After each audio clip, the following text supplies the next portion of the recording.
Well, good morning.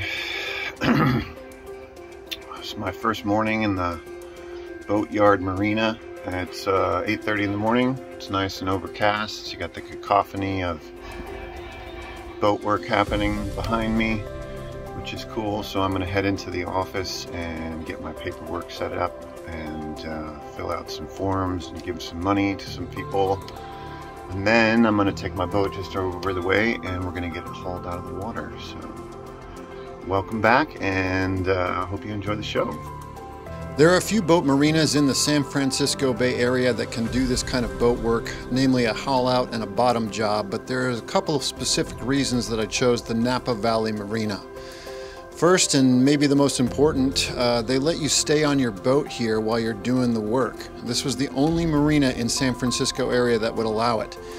You do have to talk to them first, but as long as you're respectful and your boat is relatively seaworthy, you're good to go. They also have this awesome chandlery for all the things you didn't know you needed. Prices are typical marine prices. They also have some fully trained boat maintenance folks on hand for all your dumb questions. They will allow you to buy less than a full gallon of magic bottom paint, which is the most expensive thing that you're going to buy, which is really nice. Still very nervous about moving the boat by myself. You can see here that as soon as I put it into reverse, she starts drifting to port. Here I am using the trusty boat hook to keep her from scraping along the guest dock. I was particularly nervous about solo maneuvers here because there's a bunch of folks who actually know what they're doing, and it could potentially be super embarrassing. I'd say the main thing is to go extra slow, like super slow, just fast enough to keep you going in a straight line. Then when you're about 2 or 3 boat lengths away from the dock, put the boat in neutral and coast in the rest of the way. This is important because if you're in neutral, you're not dealing with any kind of prop walk. If you're going slow enough, you can literally step off the boat and stop forward momentum with a stern line that's standing by. Since this dock was on the starboard side, if I used reverse to stop the boat, it would have kicked the stern to the port and been super embarrassing. Then someone came out and poked Dagny with a stick. This was to identify where her keel was. At the Napa Valley Marina, they use these submersible boat sleds instead of one of those boat sling gantry things. This sled contraption seems like a much better way of doing it. In fact, I'm kind of curious why you do it any other way. Leave a comment if you know why other marinas prefer to dangle your boat in the air.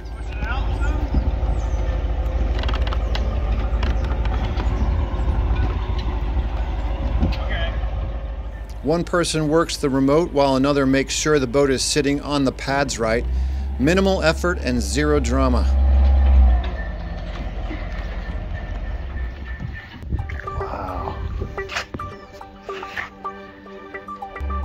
Then the sled gets hauled back out of the water, carrying your boat.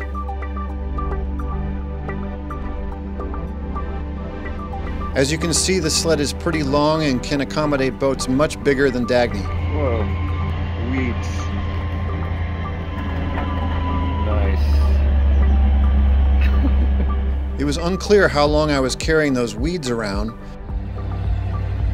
They weren't there when I left Bodega Bay, that's all I know.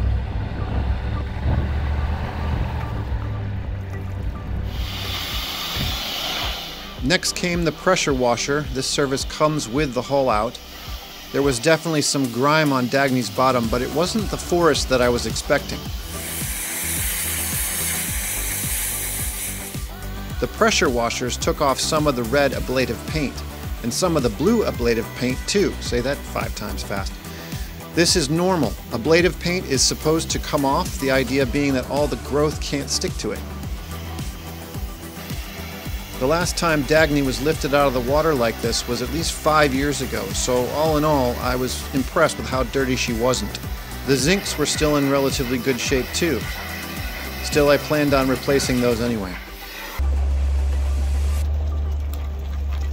Then the funny-looking tractor pulls the sled and your boat to an open spot.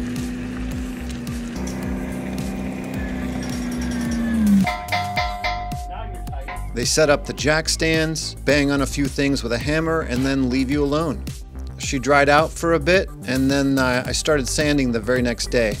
You have to use their sanding tool because it's got a built-in vacuum attachment. It's not my intention to make a how-to video here, mainly because I really didn't know what I was doing. The objective is not to sand the whole thing. Some of the old ablative paint had flaked off in places, so the objective was to smooth out the transitions. The results weren't pretty. Okay, this is the day number 2 update. Oh my God.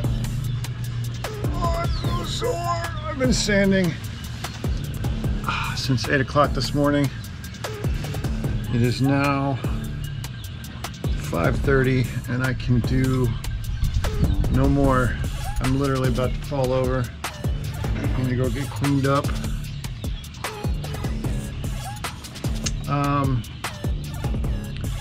I think it was a successful day. The boat looks like shit. I don't even want to show you. I'll show you. I'll document it. This is what she's looking like at the moment. Not very pretty. Basically, I started down on that end and I managed to get all the way over here, about halfway down the other side. I still have that to go right there, this bit. So yeah, I'm gonna start up. I thought maybe I could get it done, get the sanding done in one day, but it's not looking good. I can't do any more. So yeah, day 2, I should say. Day 2 on the hard was probably the hardest boat work I've done so far. Sanding is a bitch, and I probably look like shit, but never mind. I'm making some headway. Okay, it's the beginning of day number 3 on the hard over here. Yesterday was really difficult, and sanding was not fun. I'm really sore today. My shoulders and my back is really sore, but good news is I think that it's just one more day worth of sanding, and then I'll be pretty much ready to paint this sucker up. Once it was sanded up, I used a 2-part epoxy paint. You can see the gray patches here where the sanding went down to the fiberglass. All in all, the hull was in decent shape, I think. No obvious blisters. The rudder will need some more love sooner rather than later, but it'll do for now. Within 4 hours of applying the gray filler paint, I applied the first coat of super expensive ablative bottom paint, which I didn't film. Alright, quick update. It is Sunday, so technically 6 days after, or it's a week since I've been up here in Napa, and technically the 6th day on the hard. It's been a ton of fun, let me tell you.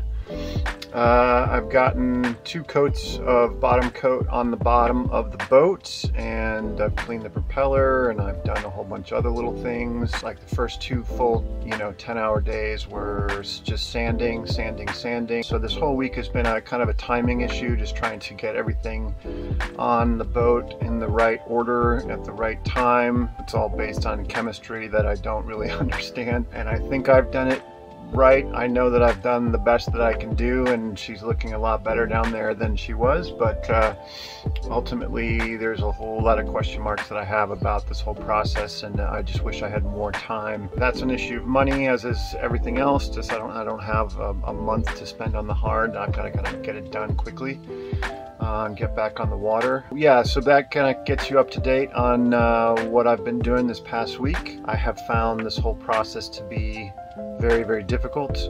Again, the worst part was just the sanding and getting all that done. But now that the bottom coats are going on, I have a bit of time to kill between layers, and I am trying to get some other things done, namely just take a look at the engine again. She ran beautifully all the way down here from Bodega Bay, didn't have any issues with the motor, didn't overheat or anything like that, but I believe the impeller, the water impeller that sucks up the water from the ocean and cools the engine down, needs to be replaced. There was a tiny little drip that was happening behind the impeller and collecting in the bilge. I'm hoping that by replacing the impeller and the little seal around the impeller, yeah, that'll solve that problem. I also noticed that the belts, they seem fine. It kind of loosened up again during the trip, and I'm going to go ahead and replace that too. So while I have some time between layers of bottom coat on the boat, I'm going to fiddle with the engine. So that's a quick update. Thanks. Okay, so I got the little cap off there. I'm just doing a little video surveillance to remember which way these little, I've got a new one of these little impeller things, but got to make sure that I get it put in the right way. So these guys are going up and to the left. All right, let's see what I can do. Okay, another update. I'm done with the impeller change and with the belt change. Film any of it, but it's rather difficult to work in these close quarters and film at the same time. So anyway, I took off this plate right here, and I got some more new machine screws because the old little brass ones were like all different sizes and kind of corroded and not in good shape. So I bought new stainless steel machine screws. I'm hoping that's okay with the brass plate. I'm not entirely sure. But I also put some little lock washers behind there in case that was affecting things. And I also tightened these hose clamps. So I'm hoping, again, there was a tiny little drip that was coming out of here while it was running. It's not the end of the world. It was still pumping water. Where's the old impeller? Here's the old impeller that I took out. And you can see it's got a little corrosion on it, but it's in relatively good shape. It's not like lost its spring. It was still functioning, but needed to be replaced. Just general maintenance, I think. So I've done that. And then I also replaced this belt. I should have got it before. You can see how much looser it was before. But I put on a new belt, which was trickier than I thought it was going to be. You have to like loosen a nut behind here and then rotate the whole alternator that way to loosen it up, and then you can slide the old belt. Here's the old belt. You can slide the belt off, and anyway, as soon as I put it on, you could tell it was much tighter, much better grip, and it should be better than this old one that was wearing out. Anyway, so that's it for engine maintenance at the moment, but I gotta make sure that when she goes back in the water and I start her back up again, that she's pumping water through there. So that's the first thing I'll check, is that there's water going out the back, but also then, you know, that I did everything right, and she's not dripping water anymore when she's underway. Jumping ahead here to the super satisfying part where you remove the edge tape, making everything look much better. My apologies for not filming any of the actual painting. I managed to get 3 coats on, which was just over 2 gallons of ablative paint. Like I mentioned before, the Napa Valley Marina allows you to purchase only the paint you need, because this paint is like $200 a gallon. Shocking, but standard, I think. Once I had 3 coats on, the Napa Valley Marina crew moved the jack stands, and I got 3 coats on those spots too. Also under the keel where the wood blocks were. I replaced the zincs, not shown here, and then I admired all my handy hard work. Not sure if I did it right, but it sure does look better down there than it did.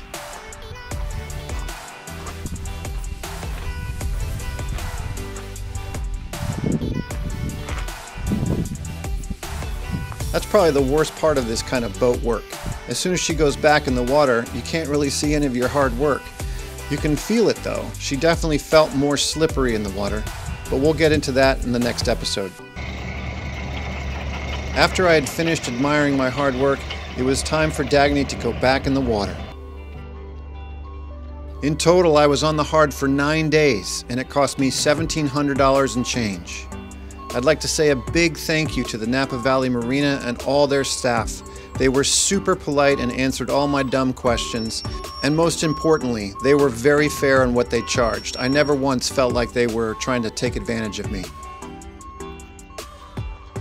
Here's another angle of their clever boat sled as Dagny slips back into the water. The tractor takes it so far, and then the sled drives it out the rest of the way so that the funny-looking tractor can stay on dry land. Ingenious.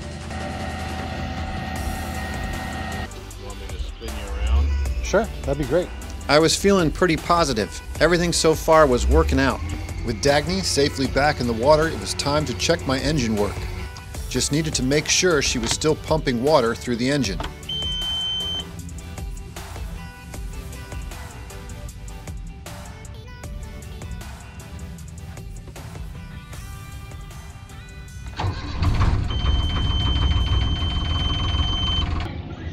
Well, there's the first problem. There is no water coming out of the engine, so whatever I did to that impeller didn't work. Okay, right, so I think there's my problem. The little legs are supposed to be going in one direction. Instead, they're going in two different directions, which is probably like canceling itself out. So I'm gonna pull that, put it back in, and see if that helps the situation. Still no water. The impeller was actually fine. As soon as it starts turning in there, the little paddles will lay the right way on their own. The problem I was having was that the system needed to be primed. Thankfully, I figured out that this squeezy thing right here is actually a primer bulb. A couple of squeezes later,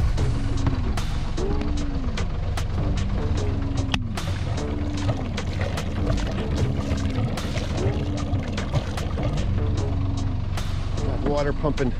Okay, just got water coming out. I'm assuming that's good enough. I don't know. It's about how it was before. Again, thank you to the Napa Valley Marina. I highly recommend them for your boat work projects. If you don't want to sand, they'll do that too. Thank you for watching. I really appreciate all the likes and subscribers and the comments too. There are links in the description below if you want to help out some more. In the next episode, Dagny sails away.